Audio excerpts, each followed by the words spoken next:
Well, good afternoon. I'm Officer Trevor Macy with the Wichita Police Department Public Information Unit. Today we want to provide some additional information in regards to yesterday's officer-involved shooting that occurred in the 400 block of West 45th Street North.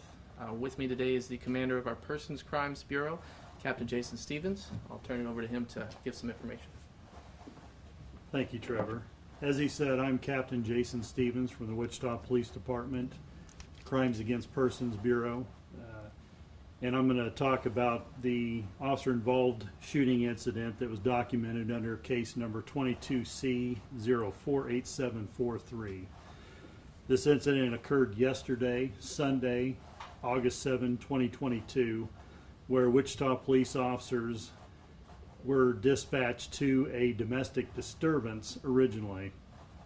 Our suspect in the case and the individual who we have arrested is Travis B. Davis. He's a 38-year-old male.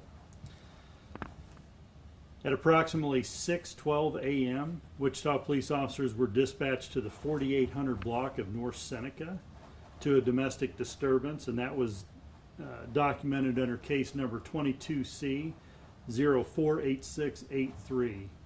When they arrived on scene, they contacted witnesses who reported a family member, Travis Davis, arriving on a motorcycle, and he was witnessed breaking windows on two vehicles in the at that location with an axe. They called 911, got the damage to both of the vehicles on the windshield here. They called 911, and when officers arrived, Mr. Davis had already fled the scene. The officers took the report and were directed to the area of 400 West 45th Street North, where Mr. Davis is believed to reside, with the intention of arresting him for the misdemeanor domestic violence, criminal damage to property charges. When they went to that location, they were unsuccessful at making contact with him, and they left the scene with the intention of issuing a pickup for his arrest on those charges. At 9:02 a.m., 911 dispatch received a call of a disturbance with a weapon at that same location at 400 West 45th Street North. The officers responded to that location and contacted family members and witnesses at that scene. They learned that the suspect, also identified as being Travis B. Davis, had pointed a handgun and threatened a family member.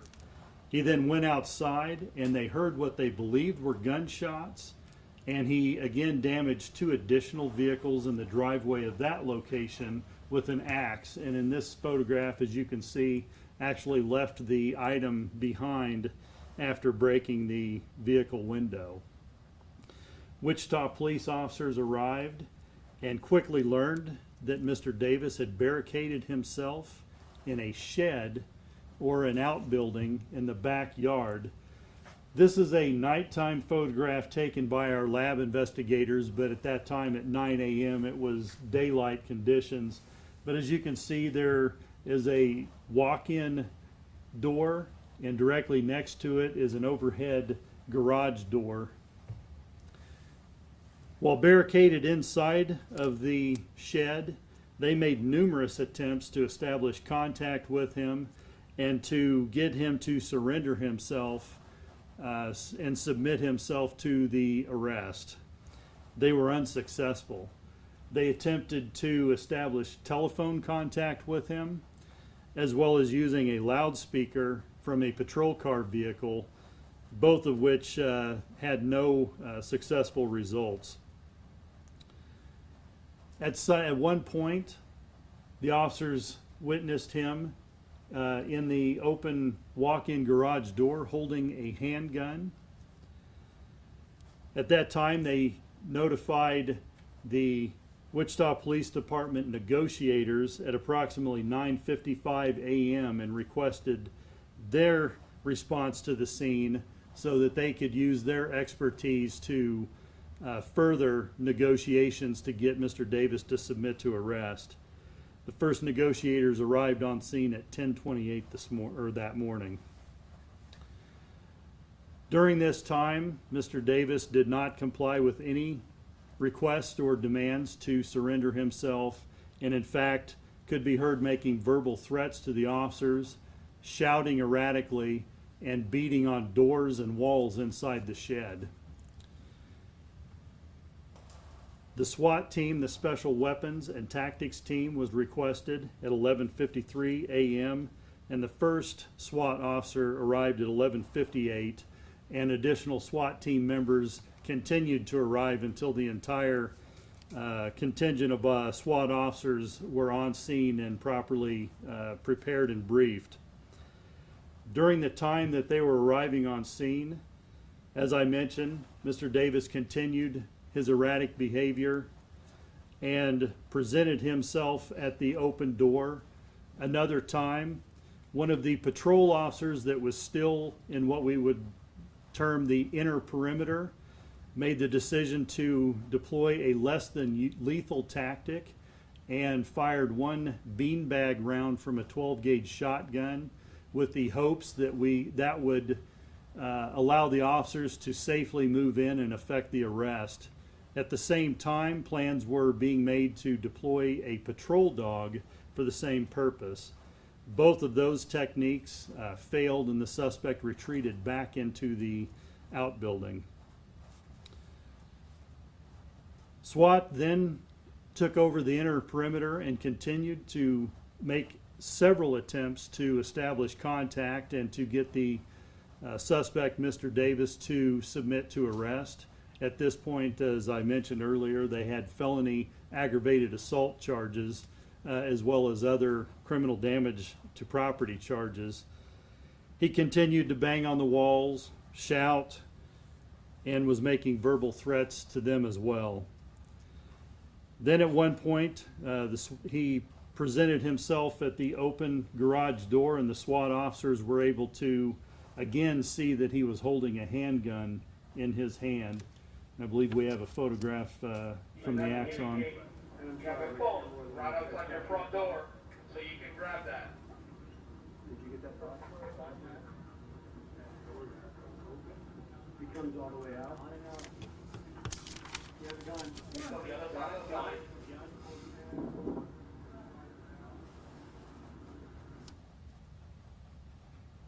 As you can see, he's holding a firearm in his right hand. He's in the doorway.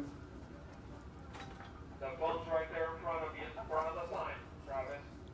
After that, they continued loud hails or requests over a loudspeaker to get him to surrender, and they also deployed what is known as a throw phone, which is a cell phone in a hard case that they're able to throw, and they made requests for him to utilize that phone so they could try to negotiate a surrender.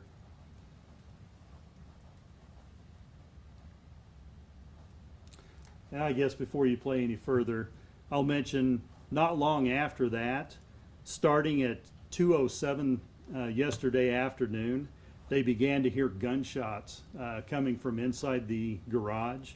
They quickly realized that he was firing outbound gunshots through that big overhead garage door that I showed you in the picture earlier. And then he opened the walk-in door several minutes after that and actually fired shots, deliberate, intentional shots, directly at the SWAT officers who were posted behind an armored vehicle, as you saw previously in the Axon video, not far from the shed. Those shots struck the armored vehicle on the windshield, and it actually showered bullet fragments down onto one of the SWAT officers that was holding a bunker. And we'll show you some of that here. Gunshot.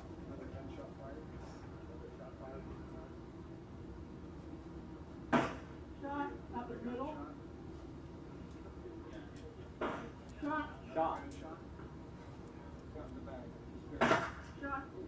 Right out the front, right out the center of the garage door. Right at it, right at it, right at it, right at it. A few moments after that, again, after, as you just saw, they recognized that they were being fired directly in their direction. A few minutes or immediately after that, he did retreat back into the garage, closing the door behind him. And after a couple of more minutes, he opened the garage door again. At that time, another SWAT officer fired one shot to prevent him from firing additional shots at the SWAT officers that were located nearby, striking him one time in the torso. Immediately following that, he was removed from the outbuilding and taken to a safe location where EMS, who we did already have staged nearby, were summoned into the scene to provide medical attention and life-saving measures. He was then transported to a local hospital where he is currently in critical but stable condition and under guard by Wichita police officers under arrest. I will also, we've got, it's kind of hard to see with all of the other insect debris, but that is the windshield of the armored vehicle. Of course, the windshield is bulletproof. So there's 2 strike marks on that windshield from gunfire from Mr. Davis.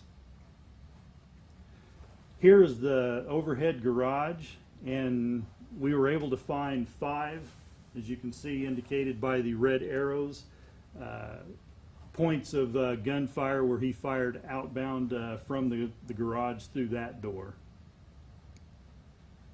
And these are the 2 firearms that were recovered inside that outbuilding where he was ultimately taken into custody. I will also add that in May of 2022, the Wichita Police Department was made aware of the fact that Travis Davis was the suspect of a criminal threat against 2 of their deputies in McPherson County, and had also been suspected of discharging a firearm at the residence of a relative. In late May, or actually on May 30th, he was ultimately arrested in Park City on misdemeanor warrants, and on June 1st, he was arrested by the McPherson County Sheriff's Department for criminal threat, aggravated assault, and criminal damage to property stemming from the charges or the incidents that occurred in May. The officer involved in the shooting is currently on administrative leave, which is customary to our policy after an officer-involved shooting. He's a 28-year veteran of the Wichita Police Department, and the case is still under investigation. We have been received assistance from the Kansas Bureau of Investigations on the investigation, and the facts will be presented to the District Attorney's Office, not only for criminal charges on Mr. Davis, but also to review the officer involved, the circumstances involving the officer involved incident. And with that, I'll take any questions you have. Is he from Wichita or McPherson then?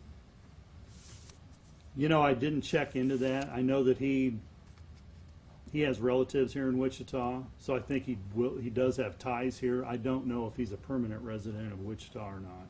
And then do you know when he was released out of McPherson custody? I don't have that information either. I don't have any more information about what occurred in McPherson County. They would be better suited to answer those type of questions. Was he under the influence on drugs or alcohol, or did you happen to find any on him in the area? At this point in time, I mean, it's still an active, ongoing investigation, and we obviously will, as part of our continuing investigation, we'll be looking into that. But as of right now, we have no knowledge of that. Would you happen to know if he has any mental history, mental health issues? There is no diagnosed mental history that we were aware of, and this is from speaking to family, but there have been incidents, McPherson County being one of them, where he has displayed recent erratic behavior that may be signs of mental health issues, but nothing diagnosed. The residency he was held up in, was that his or relatives? It's a relative, yes. Do you know how many gunshots he fired off total? I can't say exactly. I know how many bullet strikes are to the garage door, how many are to the ATV, which that totals 7. But again, we're still going to review all of the Axon videos, review all of the other evidence we have, and make a final determination about how many shots, but multiple shots for sure. Were the guns his, or were they belong to someone else, or were they stolen? We're still looking into that. Have any witnesses talked about what might have triggered these incidents? At this point in time, we have no direct information about what led up to today's incidents, or yesterday's incidents, rather. And then what charges are you currently holding them on as well? For the original domestic violence incident, it would be criminal damage to property with the domestic violence tag. For the incident that occurred right after that at 400 West 45th, it would be aggravated assault, criminal threat, and 2 additional counts of criminal damage to property. And we're looking into how many counts of aggravated assault against a law enforcement officer would be appropriate at this time. And I know you mentioned he's still in critical condition. Is he able to talk or anything at all? I don't know that. I know. I will say this: he's endured at least 1 surgery, but I don't know what his ability to communicate is right now. Like I said, he is in critical but stable condition. And then this was obviously a very involved process, throwing the phone at him, trying to make contact with them. Just talk about kind of the reasoning to have those multiple attempts before finally that shot was made, because it seems like there were several hours of trying to de-escalate the situation before that shot was fired. Yeah, that's exactly it. I mean, and plans were even in progress by the incident commanders to utilize additional techniques. Unfortunately, they weren't able to progress through all of those because in this situation, the suspect really kind of dictated how it ended in a little bit quicker than what we were anticipating. But yes, I mean, it's meant to be, when SWAT is called out, it's meant to be a slowing down of the situation, containing the situation so the suspect isn't able to escape and harm anyone else, and then making every effort possible to establish meaningful communication with the suspect.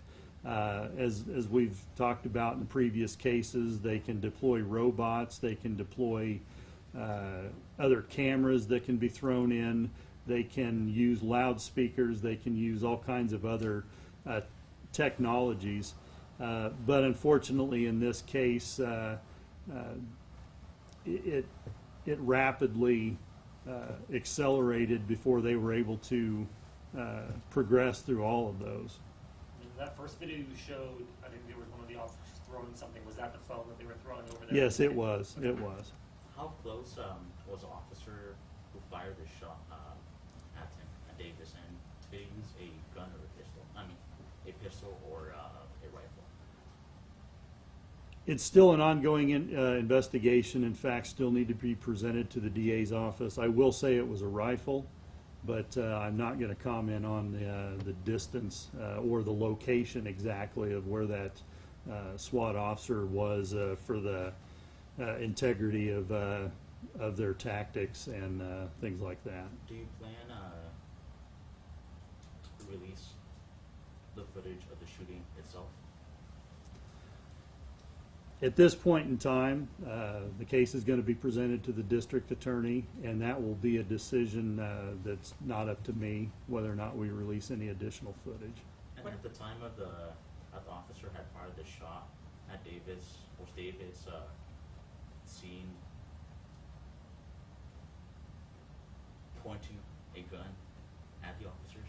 As I said, we'll release additional information as the investigation proceeds, but I'm not going to go into exact details of the very moment of the shooting.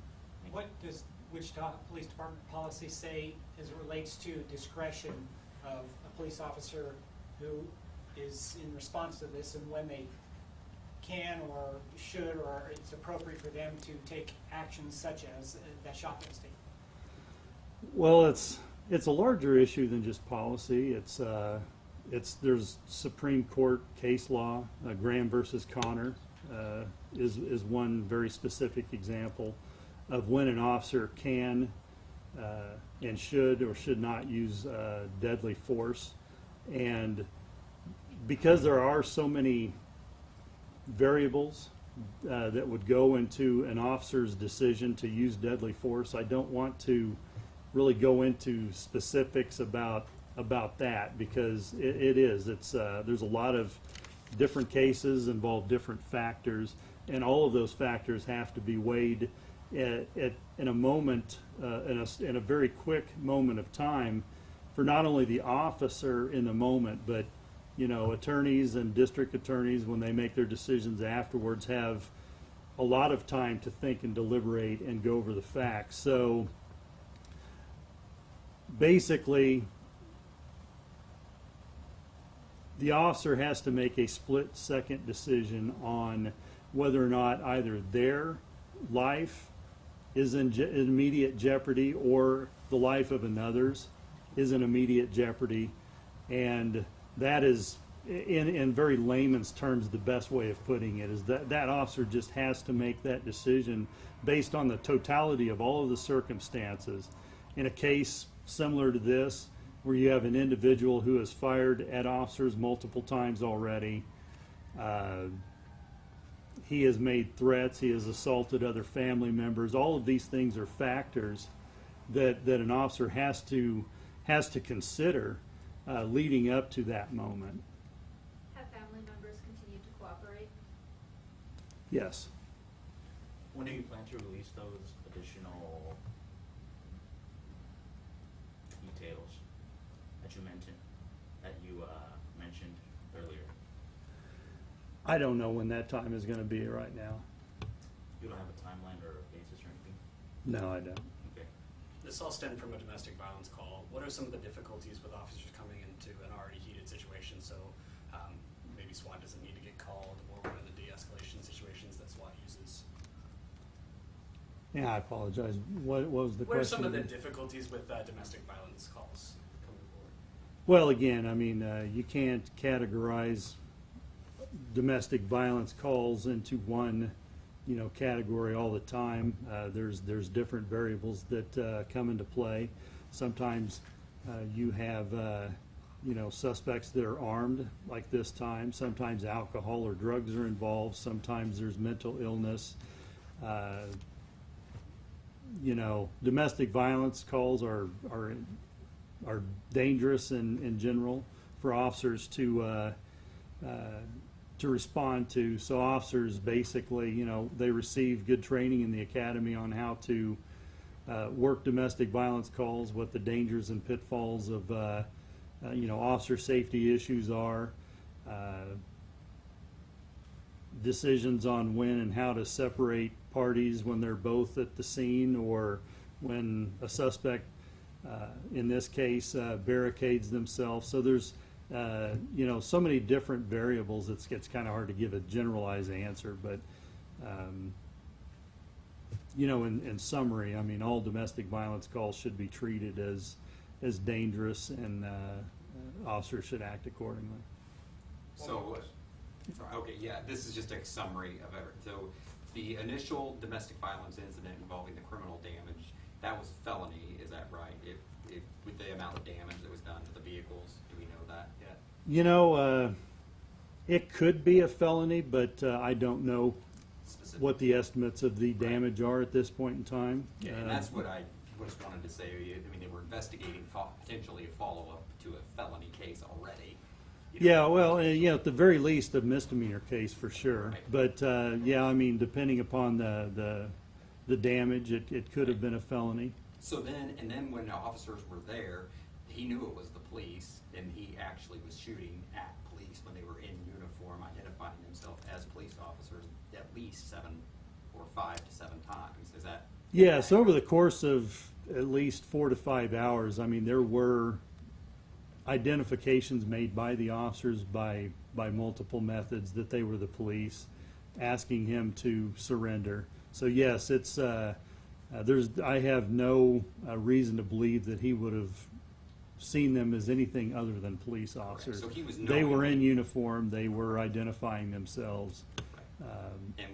And your officers, as with any police officer, would step outside. I mean, they're not going to let him, after shooting at them 7 times, hitting a vehicle with shrapnel, hitting an officer, they're not a 7th time going to let him continue to do this to hurt themselves or another person. Would that be a fair statement? That would be a fair statement. Okay, thank you. Thank you. Thanks everybody for coming out. Like he mentioned, it is still an ongoing active investigation. We appreciate the assistance of the Kansas Bureau of Investigation, helping provide accountability and transparency in this case. Thanks for coming out.